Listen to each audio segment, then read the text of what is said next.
Mga kalakbay, subukan ulit natin mag-fishing dito. Medyo marami lang naliligo sa beach, pero try natin kung makahuli tayo.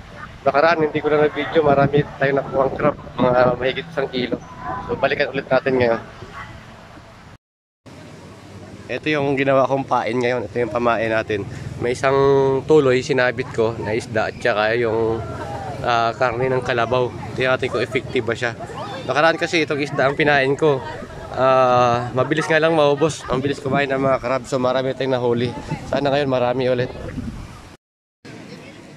Ito yung huli natin, unang salang pa lang. Ano to, 20 piraso mga kalakbay, unang salang pa lang. So, hindi naubos agad yung pain natin kasi ano yun, buto ng kalabaw eh. Ito na yung nahuli natin kanina. May 50 pieces yata ito lahat.